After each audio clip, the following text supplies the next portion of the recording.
Olá, pessoal. Aqui é a Cavita novamente. Voltamos agora com o módulo sobre os 4 P's, ou o composto de marketing. Vamos lá. O que é esse composto de marketing? Ele é formado, pelo mix de ofertas.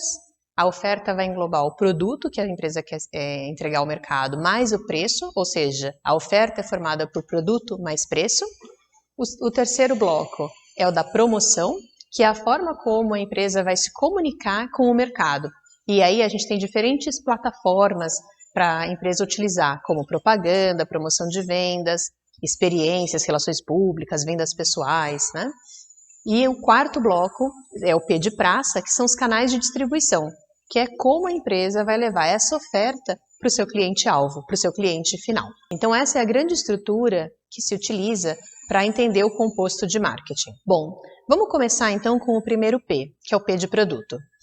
Então o produto é algo que pode ser oferecido para satisfazer uma necessidade ou um desejo do mercado. Vai desde um produto, um bem tangível, passando aí por um serviço como um cabeleireiro, onde você não fica com a posse de um bem. Pode ser também um serviço educacional, então criação de informação ou de educação, formação, ou até uma experiência como um parque temático como a Disney. Um produto, ele pode ter 3 diferentes níveis. O primeiro deles é o produto núcleo. Depois, para fora desse produto núcleo, a gente tem o que a gente chama de o produto básico que é oferecido para o cliente. E por fim, a gente tem num nível ainda mais amplo o chamado produto ampliado. Vamos dar um exemplo prático para entender. No produto núcleo, a gente pode ter, por exemplo, um meio de locomoção. Então, o que está por trás da necessidade ou do desejo por um determinado produto é essa necessidade de se locomover pela cidade, pelo país, pelo seu bairro, onde quer que você precise. Aí eu vou procurar um produto básico que satisfaça essa necessidade. Por exemplo, um automóvel. Ou um transporte público, uma moto, um barco, depende de onde você precisa se deslocar, se locomover. E por fim, o produto ampliado pode ser, por exemplo, a garantia desse automóvel. Os produtos podem também ser classificados de diferentes formas. A primeira delas é o que a gente chama, o primeiro bloco de produtos, são os produtos de conveniência. São aqueles que são comprados com muita frequência, com um mínimo de comparação e de trabalho para o consumidor final. Aqueles produtos que a gente já está acostumado a comprar quase sempre, A gente vai lá no supermercado e já sabe exatamente quais a gente quer, a gente compra com muita frequência. Um segundo bloco é o que a gente chama de produtos de compra comparada. Como o próprio nome diz, a gente tende a comparar com outros concorrentes, com outras opções que tem no mercado, antes de optar pela compra. Por exemplo, um eletrodoméstico, um carro, uma casa, um tapete. Geralmente são produtos com alto envolvimento. Pode ser também uma viagem, pode ser um celular. Então a gente compara diferentes marcas antes de tomar uma decisão. Já os produtos de especialidade são aqueles que têm alguma característica que ela é muito única, ou então é porque você tem uma identificação com a marca. Então, geralmente os consumidores se dispõem a fazer um certo esforço para adquirir aquele produto específico. Então, nos produtos de compra comparada, eu dei o exemplo do celular. A gente compara e etc, Mas se você, por exemplo, é um consumidor ávido de iPhone ou de Samsung, você pode falar, não, eu quando compro um celular, eu não fico comparando. Eu vou e quero comprar o iPhone de última geração. Aí, para você, esse não é um produto de compra comparada, e sim um produto de especialidade. Tem uma identidade com a marca que é muito forte. E por fim, a gente tem os produtos que são considerados não procurados. São aqueles produtos que, em geral, o consumidor ou não conhece ou ele não pensa em comprar. É muito engraçado quando a gente tenta pensar num exemplo, você fala assim, bom, mas se eu não conheço ou se eu não penso em comprar, então eu não vou comprar aquele produto. Mas a gente acaba comprando. Justamente porque a gente não pensa em comprar, as empresas geralmente precisam fazer um grande esforço de vendas, de comunicação, para fazer o consumidor querer aquele produto. Vamos pegar um exemplo? Jazigo. Às vezes a gente não pensa em comprar um jazigo, mas se tem uma certeza que a gente tem nessa vida de que a gente vai morrer e vai precisar de um. No slide anterior, a gente viu a classificação dos produtos para consumidor final. Aqui, a gente tem a classificação dos produtos B2B, ou seja, do mercado industrial ou do mercado organizacional, que são empresas que vendem para outras empresas. Então, tem 3 grandes classificações desses produtos.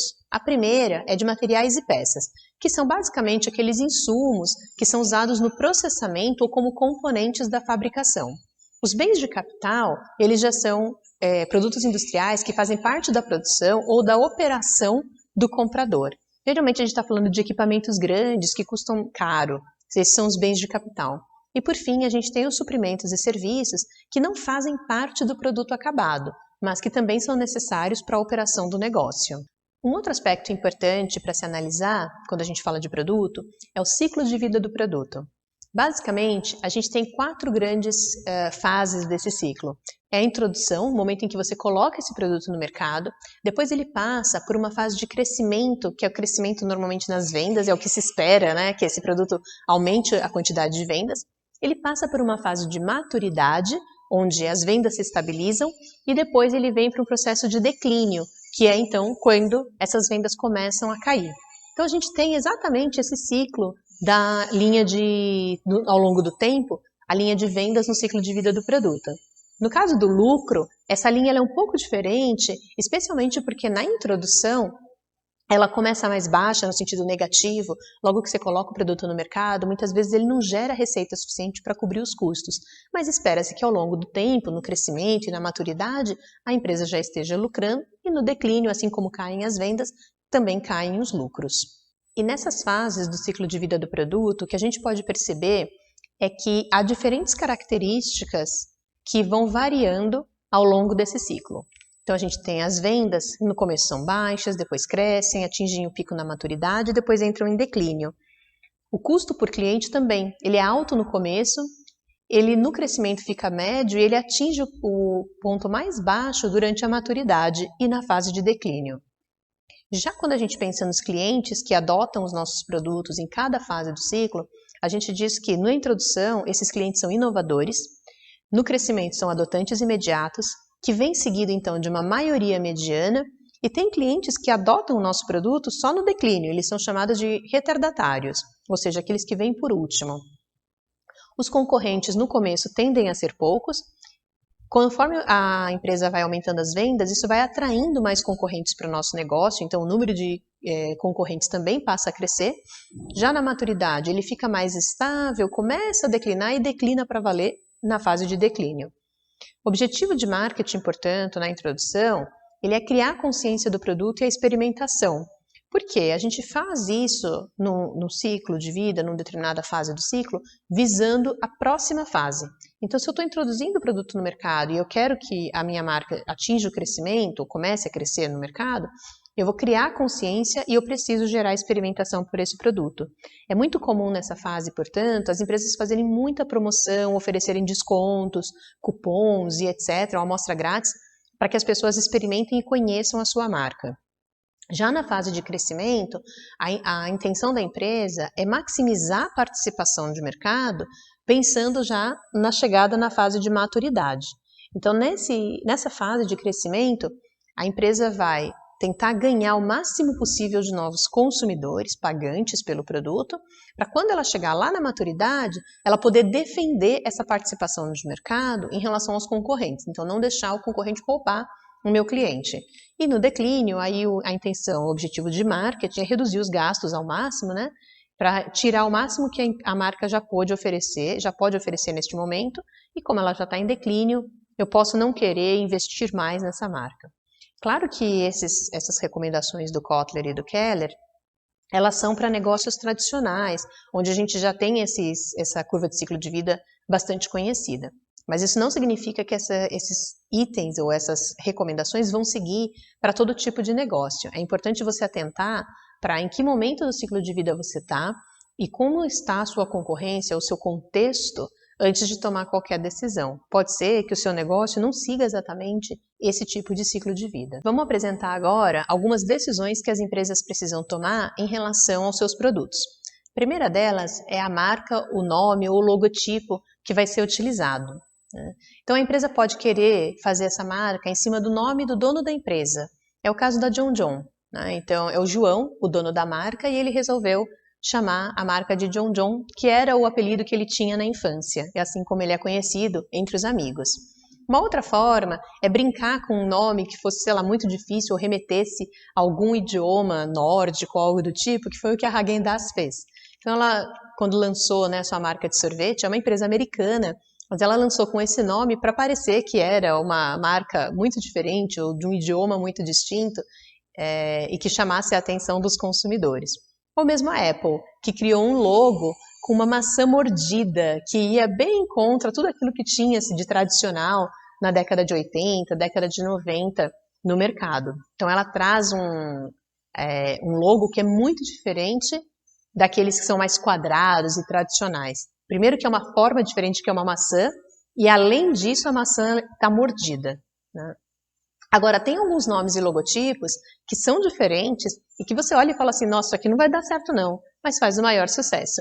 Na minha rua tem uma churrascaria que chama Framboi, e o logotipo é exatamente um corpo de boi com uma cabeça de frango, né? Então a gente olha e fala assim, nossa, é muito feio. Mas, por incrível que pareça, faz o maior sucesso e está sempre lotado. Uma outra decisão que é importante tomar é em relação à cor, odor e sabor do seu produto, né?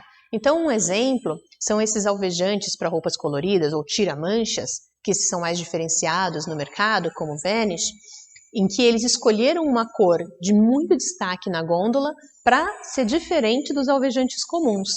E aí, na sequência, os concorrentes fizeram a mesma coisa. Então, a Bombril lançou o Vantage, que é roxo, né? A Qualitá lançou um laranjão e a Minuano lançou um verde-limão. São produtos que acabam se destacando na gôndola. Ou ainda, se a gente pensar em termos de odor ou sabor, a gente pode pensar também nos cafés. Então, os cafés premium, eles vêm aí com um sabor diferenciado no mercado, que é uma decisão tomada sobre qual é o tipo de produto que eu vou vender. Uma outra decisão importante é sobre o design e o tamanho do produto. Então, a empresa pode pensar na sua embalagem, como que ela vai desenvolver, qual é o design que essa embalagem vai ter, como esse produto pode melhorar a experiência do meu consumidor, ou contribuir para o meio ambiente, como é o caso de Natura Soul, essa embalagem que a gente tem aqui. Então, a Natura pensou, eu queria criar uma embalagem que fosse bem molinha, que fosse fácil de ser trabalhada, mas que pudesse ser aproveitada até a última gota e que gerasse o mínimo de resíduo possível no final da sua utilização, do seu consumo. Então, ela junto com diversas agências e empresas de produção e design, ela desenvolveu uma nova embalagem para a Natura Soul, né, para essa nova marca que ela queria lançar no mercado, e que ela tem uma densidade muito menor, acho que 65% ou 70% menor, do que embalagens similares de shampoos e condicionadores no mercado. A gente deixou para vocês no material complementar um vídeo para vocês conhecerem um pouco mais desse processo que foi para desenhar, para criar o design dessa embalagem de Natura Soul. Uma última decisão importante sobre a questão de produtos é definir quais serviços vão ser entregues junto com esses produtos. Então, se eu vou oferecer algo adicional ou se eu vou entregar só o produto. E se eu vendo um serviço, pensar, é o meu serviço principal ou eu só tenho serviços adicionais também? Aqui nesse exemplo, a gente tem a Tokstok, que ela vende móveis, e aí ela vende um móvel que você precisa montar na sua casa. Então você tem dois preços diferentes, o preço do móvel sem montagem, você compra e retira na loja, ou o preço de móvel com a montagem, que na verdade é entrega e montagem. A empresa vai até a sua residência, entrega o móvel e já monta o móvel dentro da sua casa. E aí o preço é um pouco mais alto. Tem alguns produtos, se você entrar no site da Tokstok, que você vai ver que o preço de retirada na loja ou entrega em casa montado é exatamente o mesmo. Aí ela está tentando aumentar a oferta de valor daquela entrega, daquele produto, oferecendo o serviço de entrega e montagem gratuitamente. Nessa aula, a gente aprendeu um pouquinho sobre o P de produto e agora a gente vai partir para os próximos 3 Ps.